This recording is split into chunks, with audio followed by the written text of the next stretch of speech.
Hi, this is Sicelo Kumalo from Property Sales Machine. So today I had somebody ask me a question about transfer duty, right? So transfer duty, I thought I should make a quick video explaining what it is a form of tax, right, that you pay when buying a property. So this tax would be payable by someone that is buying and not selling, right?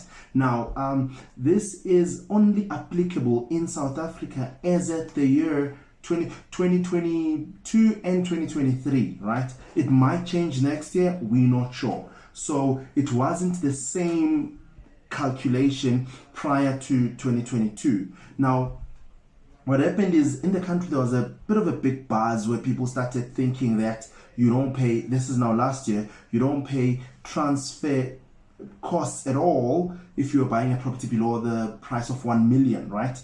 This was after the president announced the fact that transfer duty is no longer applicable if you're buying a property below 1 million. Now, this doesn't mean you don't pay transfer costs, which are legal costs payable to the attorneys that transfer your property from the seller's name into your name if you're the buyer. Transfer duty shouldn't be confused with transfer costs, right? So you've got the legal transfer costs where you pay the attorneys for transferring the property into your name as the buyer, and then you've got transfer duty that is a tax only applicable if the property you are buying is above R1 million. Now, just to give you quick calculation of the tax tables. So if you are buying a property for 1 million rands, let's say, to make things simple, you have got 1 million rands in cash and you want to buy a property, it means that property will attract zero transfer duty, but you will still be required to pay the attorneys for doing the work of transferring the property. I think we've just gone through that. Now, if the property you are buying is anywhere between 1 million, and let me chop my nose quickly, 1 million or 1,375,000, if the property you're buying is in that gap, then the transfer duty payable is 3% of the amount above 1 million. So 1 million still, the first 1 million still remains, doesn't attract any transfer duty, but then the 1 million, the 375, you pay basically 3% of 375,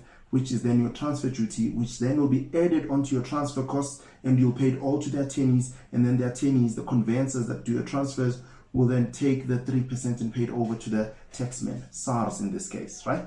Now, if the property you're buying is a little bit more than that, let's say the property is anywhere between 1,375,000 and 1,925,000, then there's a 6% added onto that 3% already added. I don't know if I'm making sense. So if you had the first 1 million, that was didn't attract any transfer duty.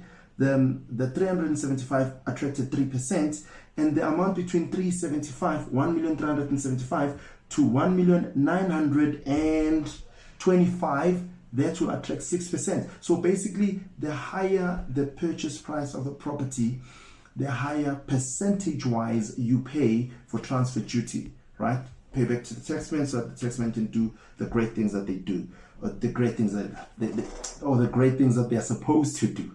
Okay.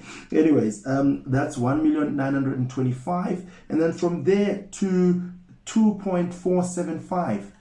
Again, the tax bracket goes up. That's payable for transfer duty. In this case, it moves from 6% to 8%. Now, this is a sliding scale. What I'll do is, on whatever platform we post this, I'll attach a spreadsheet that shows sort of like a breakdown of the different sliding scales. All I can tell you is it goes all the way up to 11% of a certain amount. Say, if you're buying a property, say for 11 million, the maximum percentage you pay on the last bit of money, as will be shown on the spreadsheet that will be attached on this video, will be 11%. But remember, it won't be 11% of the full 11 million, for an example. It will be 11% of the proportionate amount incrementally that would apply according to the tax tables for the current year. I hope that makes sense. If it doesn't, look at the spreadsheet. I think it will probably explain a little bit more. And if you've got questions, please hit me up. We'd be more than happy to even work through some examples, because I'd love to do that too. Work through some examples where we, for an example, look at a property for a set price, and then we discuss exactly how to calculate the transfer duty. Just one quick one. You do not have to necessarily go through the transfer duty calculations by yourself and all of that, because we do have plenty of apps that you can get online. You can just Google one and you'll be able to find an online calculation tool that will help you determine how much your transfer duties can be. If you can't find one, let us know at no cost to you. I mean, we'll gladly just give it to you. We'll do the calculation for you and give it to you, so you know what to budget as a side or additional expenditure if you want to buy a property above 1 million. Yeah, so that's me, Stelo Khumalo, Property Sales Machine. Let us know if you've got any other questions property related. We'd love to help. Bye.